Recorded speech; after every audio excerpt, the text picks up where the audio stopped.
আপনারা সবাই কেমন আছেন? আশা করি ভালো আছেন। চলে এলাম নতুন একটা ভিডিও নিয়ে। শীত তো পড়েই গেল। তো শীতের সন্ধেবেলা আমরা গেছিলাম রাসে। রাস বসেছিল বাড়ির কাছেই। আমরা যাচ্ছিলাম রাস সবাই মিলে, আমি আমার ফ্যামিলির অনেকে। তো চলো দেখা যাক কী হয়। তো চলো লেটস গো, যাওয়া যাক। হয়ে বেরিয়ে পড়লাম, টোটো চলে এসেছিলো, টোটোতে বসে গেছি। এখন যাওয়ার উদ্দেশ্যে হচ্ছে আমার দিদির ছেলে যে আমার কোলে বসে আছে। ও শুধু মিটমিট করে দেখছিল, ভাবছে কী হচ্ছে। পৌঁছেই গেলাম আমরা মন্দিরে। এটা ছিল মন্দিরের গেট। এই মন্দিরে অনেক ঘটনাই রয়েছে, যেটা আমি বাচ্চা থেকেই শুনে এসেছি বা দেখেওছি। আজ আমার সাথে এটা একটা ঘটনা ঘটে গেছে, যেটা হলো আমি মন্দিরে ঢুকতে যাব, তখন ঠাকুরমশাই মানা করলেন। কারণ এই মন্দিরে শুধুমাত্র যাদের বিবাহিত মহিলা বা যাদের বিয়ে হয়ে গেছে তারাই ঢুকতে পারে, অবিবাহিত মহিলারা এখানে ঢুকতেই পারবে না।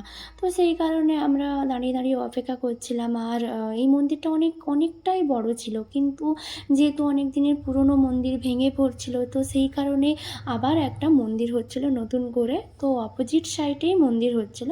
এখন একটা সামনের ঘরে ঠাকুরটাকে রেখেছিল। তো এখানে আমরা ঘুরে ঘুরে দেখছিলাম কি নেব, কি কেনাকাটা করব। তো এখানে আমার একটা কানের দুল পছন্দ হয়ে গেছিলো। তারপরে ভাবলাম না, কানের দুল না নিয়ে একটা গলার চোকা নেব। তো গলার চোকাটাই দেখতে যাচ্ছিলাম, কিন্তু গলার চোকাটা পছন্দও হয়েছিল, নেব বলেও ভাবছিলাম। কিন্তু সেই গলার চোকাটার গলার কাছেই দেখলাম যে একটু ভাঙা টাইপের রয়েছে। তো সেই কারণে মানা করে দিল নিতে। এবার এখানেই ঘুরতে ঘুরতে মা দিদি পুজো দিয়ে চলে এসেছে। দিদিও বলছিল যে একটা চোকার নেবে, ওটাই পছন্দ করছিলাম। কানে নেব, কানেরটাই দেখছিলাম। তো একটা কানেরটা পছন্দ হয়েছিল, কিন্তু আমার বোন বলল যে সেম টু সেম তার আছে, ওটাকে নিতে না বললো। তো সেই কারণে আর নিলাম না, একটা চোকারই নেব। তো চোকাটাই দেখছিলাম। আর মেলায় এসেছি মানে হরেক মাল দোকান দেখতে পাবো না, এটা কি হয়? হরেক মাল দোকান প্রচুর ছিল। তো এটা ছিল হরেক মাল 35 টাকায়। তো এই মেলাতে এসে এই হরেক মাল 35 টাকা দিয়ে আমি একটা চোকা কিনলাম, দিদি একটা ক্লিপ নিল, আর আমার বোন একটা কানের দুল নিল। এবার আমরা খাবো চলে এলাম। ও বাচ্চা তো আমার একদম কথা শুনছে না, ও কারোর হাত ধরবে না, ও একা একাই হাঁটবে। আর বড়রা যেগুলো খাচ্ছে ও সেগুলোই খাবে। তো সেই ফুচকা দোকানের সামনে গিয়ে দাঁড়িয়ে আছে একা একা। আমরা এখানে দাঁড়িয়েছিলাম ভুট্টা পুরা খাবো বলে। ও জেদ ধরেছে গাড়িতেই উঠবে, গাড়িতে তাকে উঠাতেই হবে। ও গাড়িতে একা একাই বসে গেছে, গাড়িতে আর কেউ ছিল না, একা একাই বসে গেছে, ওকে একা একাই চালাচ্ছে। আর ও কিছুক্ষণ বাদেই জেদ করছিল আমি এই গাড়িতে বসবো না, অন্য গাড়িতে বসবো।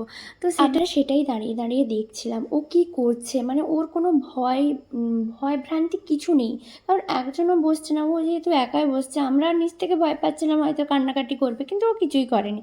ও খুব সুন্দরভাবেই মজা নিচ্ছিল। আর ও তো মেলাতে এসে কিছু খায়ও নি, এটাতেই বসে সে মজা পেয়ে যাচ্ছে। তো এখানে আরও একজন বাচ্চা উঠলো। ও তখন ভাবছিল যে ওর গাড়িটা আবার চেঞ্জ করে নেবে, ওর একটা বসা হয়ে গেছে, অন্য একটা গাড়িতে বসবে। তো পাশেরটা ইউলোতে চলে এসেছিলো, সেই ইউলোতে বসছিলো। পাশে আরেকটা মেয়ে বসছিলো, সেই মেয়েটাকে দেখে বলছে আমি ওই গাড়িটাতেই বসবো।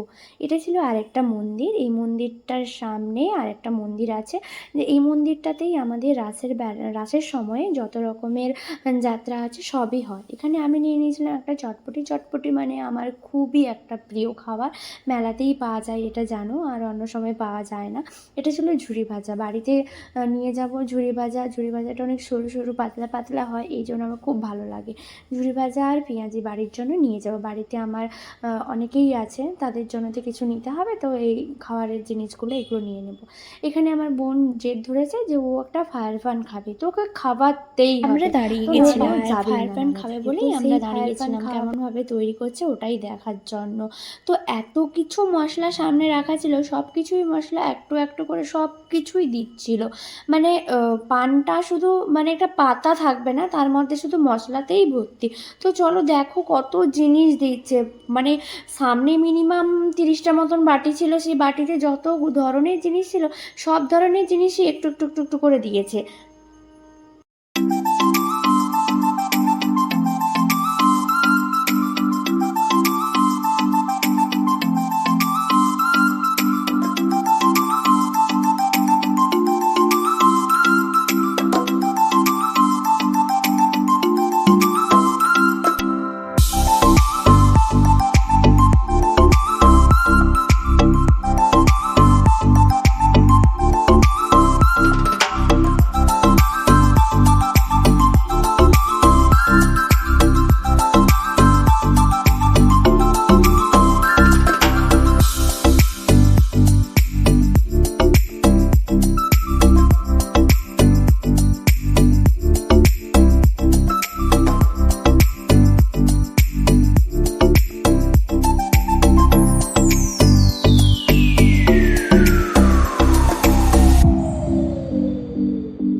আমার দিদির ছেলে ভাবছিল মাসিমণির মুখের মধ্যে কি হলো, আগুন কেন জ্বলছে। ও খুব চিন্তিত হয়ে পড়েছিল।